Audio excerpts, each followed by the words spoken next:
Hi friends, हम हैं बेकुदी।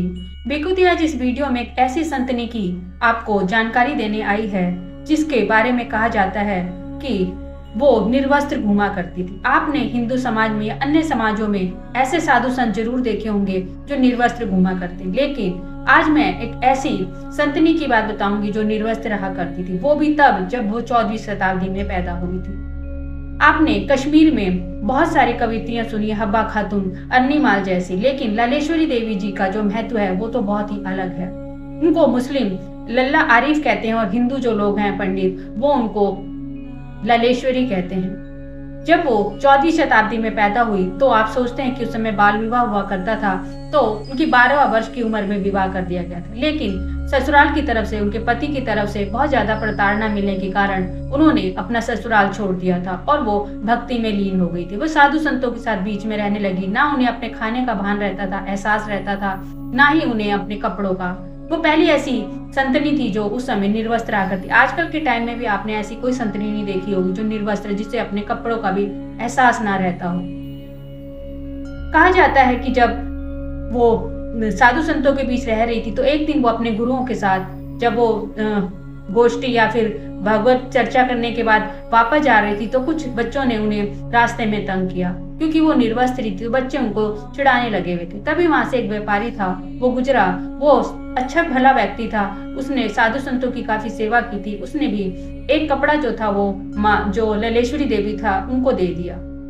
But जब ललेश्वरी देखा कि उनकी आंखों में थोड़ा सा अभिमान था कि उसने किसी की मदद की है, तो उन्होंने कहा कि इनको एक सीख देनी बहुत ज्यादा जरूरी है। उन्होंने उस कपड़े के दो हिस्से किए। एक कपड़े को उन्होंने अपने दाएं कंधे पे रखा और दूसरे कपड़े को बाएं कंधे में, और वो शाम तक चलती रही। शाम तक उनको जो भी कोई बुरा कहता तो वो दाएं कंधे वाले कपड़े पर गांठ मारती, और अगर कोई अच्छा कहता तो बाएं कंधे वाले कपड़े पर गांठ मारती। शाम को जब वो उस व्यापारी के पास आई और उसने कहा कि इन दोनों का तोल कीजिए, वजन बताइए क्या है, तो उस व्यापारी ने कहा कि दोनों एक ही समान है। तो उसने यही शिक्षा दी कि आदमी को भी मान हो या अपमान दोनों में सम रहना चाहिए। कहते हैं कि जब ललेश्वरी देवी जो थी, उन्होंने एक बार उनकी जो ससुराल वाले थे उन्होंने उनको, आप पता ही है आपको कि कश्मीरी पंडित तो नॉनवेज खाते ही हैं, उन्होंने जब उनको नॉनवेज या कि मांसाहार खिलाने की कोशिश की तो उन्होंने उसके बदले पत्थर खाना ज्यादा महत्वपूर्ण समझा या जरूरी समझा। तो ऐसी थी ललेश्वरी देवी। आप जैसे जानते हैं कि मीरा के दोहे हैं या कबीर के दोहे, वैसी जो ललेश्वरी देवी ने लिखा है उनको हम लल्ला वाक कहते हैं। कहते हैं कि ऋषि नंदा जो थे वो उनसे बहुत ज्यादा प्रभावित थे। उन्होंने अपनी माँ का स्तनपान करने से मना कर दिया था, लेकिन उन्होंने ललेश्वरी देवी का स्तनपान किया था। तो ऐसी महान जो संतनियां या संतों से भरा हमारा भारत देश है, इसलिए शायद भारत को बहुत महान कहा जाता है। इतनी श्रेष्ठ जो जहाँ पर आत्माएं जन्म लेती हैं, ऐसी देवियों को हम याद करना शायद भूल जाते हैं। शायद ही कोई जानता हो ललेश्वरी देवी के बारे में। जो उनके कहे हुए बातें हैं उनको लल्ला वाक कहा जाता है। आज भी अगर आप कश्मीर में कही जाए तो यही कहा जाता है, ऊपर अल्लाह नीचे लल्ला। तो क्योंकि उन्होंने हर एक छोटी बात को अपने मन से, हर एक चीज को उन्होंने खुले तौर पर, उस समय जबकि रूढ़िवादी समाज था तब भी उन्होंने इन सब बातों को खुलकर बोला था।